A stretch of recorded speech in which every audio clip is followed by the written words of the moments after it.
Okay, I have my rings for my pistons, which came really fast. So I don't have my rear main seal, and I'm missing a head gasket. So I called my local store, and they are getting those for me, and they'll have them by tomorrow.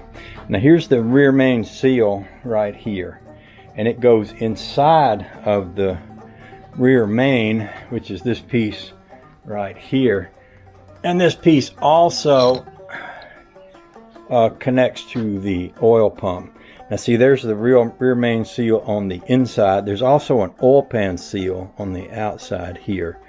So I haven't taken the old one off yet. I want to make sure I get the new one before I take the old one off. So today is cleanup day. I've been cleaning out the journal, cleaning out the cylinders, cleaning out the lifter holes down in there. I am cleaning out these pistons, and I want to talk a little bit about what I'm doing and why it matters. I'm using used pistons, and if you look down in, let me find where the sun is best. If you look down in those grooves, you see a little caked up greasy dirt on the edge of that. That needs to not be there. This needs to be really clean, because those piston rings need to sit down in those grooves and be able to move freely. So what I'm doing now is I'm sitting over here on a stool with this and some rags and a screwdriver and some old pistons and a can of carburetor cleaner. And what I'm going to do is just sit over here and work at cleaning all those grooves out. Once I get them cleaned out, I can literally install the piston rings. But see, I've got an old broken piece of a piston. I don't think y'all are looking the right direction. Let me get you up this way a little bit more.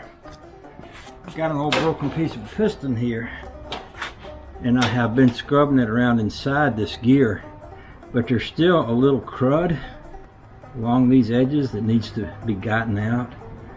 So what I'm going to do is I'm going to take this and run it along the inside and the top and the bottom edges of these as much as I can.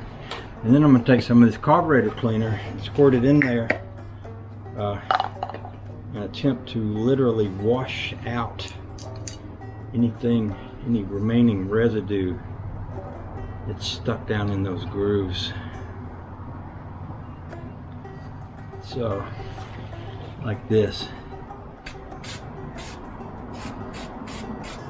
And this carburetor cleaner itself has some chemicals in it, so that kind of helps get this stuff blown loose.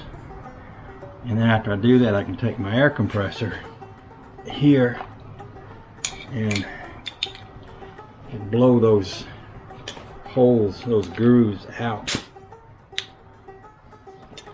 like this.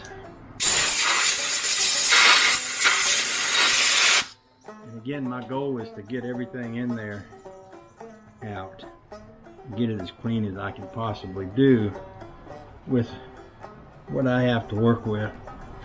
So this is the kind of thing where I'm just going to sit here and make myself comfortable and enjoy the sunshine and just do this for a while. I ain't got no place to go, nothing better to do, and so this will be my task. So just thought I'd share that with y'all, let you know where I'm at and what I'm doing. After I finish that, I'll go to work on the heads. I have washed them. I've soaked them in Marble Mystery Oil. Even though that says bleach, it's not bleach, it's Marble Mystery Oil. And I've been soaking the parts in that after I wash them. So I'll have some cleanup to do on them heads too. Alright, so I'm not going to make y'all watch all that. I just thought I'd share with you what I'm doing. And I'll talk to you more later on. Y'all have a nice day.